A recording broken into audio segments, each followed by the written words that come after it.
Thank you, Greg, and thank you all very much. It, of course, is an honor and a great pleasure to be back in this very special place, Chautauqua Institution, Jamestown. I just call it Jackson Land. I do insist that you continue eating, and as this course is done, dive into the next one. My privilege this evening is to introduce three special groups that are with us this evening. Those groups are the clerks, the spirits, and the sisters. Let me begin first with the clerks, the gentlemen who I had the privilege of sitting with during an extraordinary conversation this morning. Many of you were there.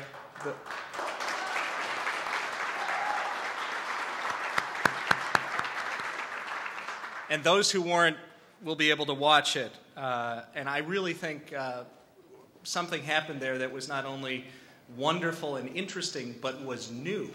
I'm startled in hindsight that no one had ever invited these guys to have this conversation, and what they were able to put together and really work together to discuss adds to our knowledge of this very important decision that we celebrate in this 50th anniversary year.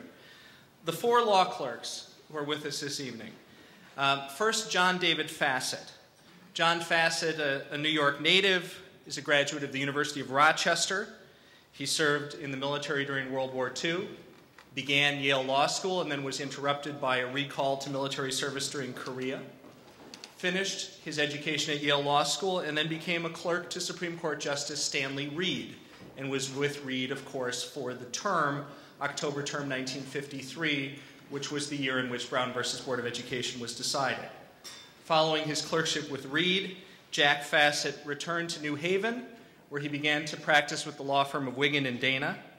After a significant and very successful tenure there, he moved into the business world, serving as a corporate executive and rising to become the CEO and chairman of the board of the United Illuminating Company in New Haven. Connecticut Electricity, thank you, Jack Fassett. He's also a biographer himself. He's the author of the definitive and really voluminous and majestic biography of his boss, Stanley Reed. The book is New Deal Justice, The Life of Stanley Reed. Jack is now retired and lives in North Carolina. It's an honor to have him here this evening. Jack Fassett.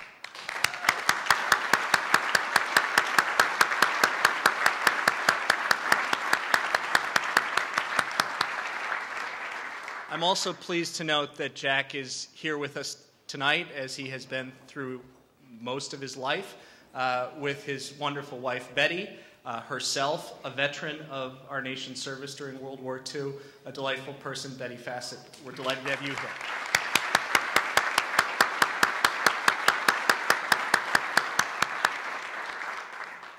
The second clerk I have the privilege of introducing is Frank Sander. Frank Sander has an extraordinary personal story that he told us in a compressed and very understated way early this afternoon. He was born in Stuttgart, Germany in 1927, a German Jew.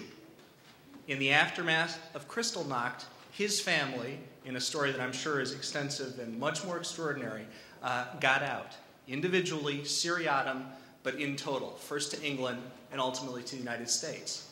He graduated from high school in Brookline, Mass., became a Harvard College graduate, a Harvard Law School graduate, with U.S. Army service in the midst of that, and then a law clerk, first to a United States Court of Appeals judge, Calvert Magruder, and then to Justice Felix Frankfurter, again during the October 1953 term of the Supreme Court, during which Brown was decided. Following his clerkship with Justice Frankfurter, Frank Sander practiced law, first with the Department of Justice, and then with a law firm in Boston. And then in 1959, no doubt influenced by, steered by, and benefiting from the guiding hand on the elbow of Felix Frankfurter, he moved into the workforce that was once Felix Frankfurter's himself. He became a professor of law at Harvard Law School in 1959. Frank Sander still teaches actively. He is the Bussey Professor of Law at Harvard. He is the director of the Harvard Law School program on dispute resolution, and it's a pleasure to welcome him this evening. Frank Sander.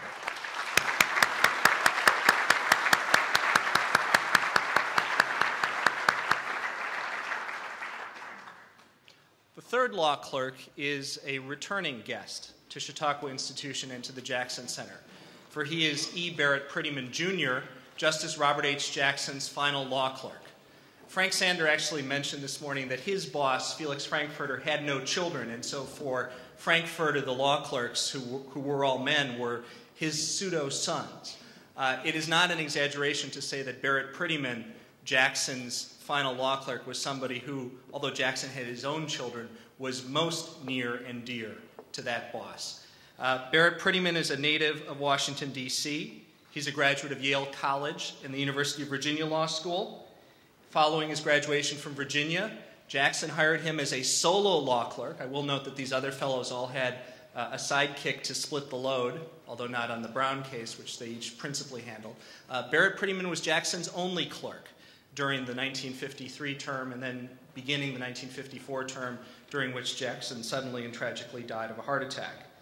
Following Jackson's death, Prettyman clerked for Justice Frankfurter briefly, and then for Jackson's successor, Justice John Marshall Harlan. So in 2 terms at the court, Barrett Prettyman clerked for 3 Supreme Court justices. Following those clerkships, he joined the law firm of Hogan and Hartson in Washington, D.C., becoming a partner. He left Hogan to serve the government during the Kennedy administration in the Department of Justice, where he was a colleague of a guest I'll introduce later this evening. Returned to Hogan and Hartson and is an accomplished Supreme Court litigator. He's also an officer of the Supreme Court Historical Society. He served a tenure as the Inspector General of the District of Columbia, and he is today of counsel to Hogan and Hartson. Barrett Prettyman gave an extraordinary lecture at this podium in this room last October about Justice Jackson's work deciding and drafting and thinking about the Brown case. And that discussion really was a key part of the planning and the seed that blossomed into today and tomorrow's event. Barrett Prettyman, welcome back to the Jackson Center in Chautauqua.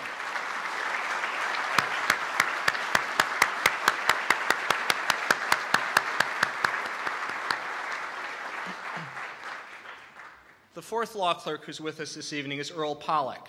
Earl Pollock, a native of Iowa, graduated from the University of Minnesota and from Northwestern University's law school.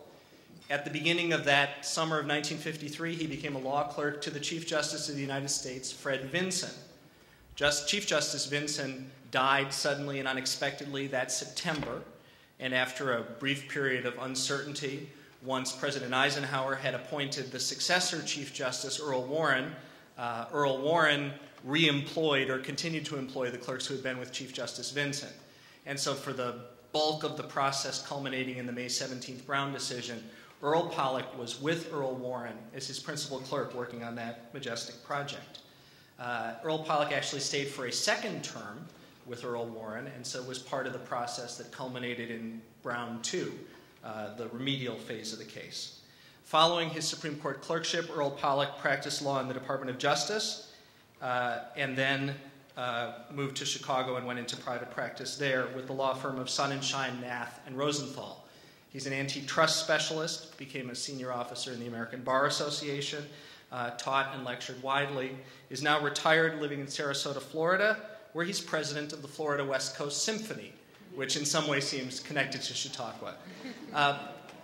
Each clerk contributed something extraordinary today, and there is no understating the responsibility here. The author of the Supreme Court opinion in Brown versus Board of Education is Earl Warren, the Chief Justice of the United States.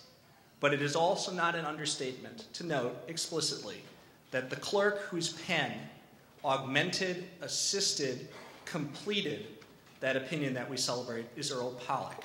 Earl Pollock, welcome to the Jackson Center in Chautauqua.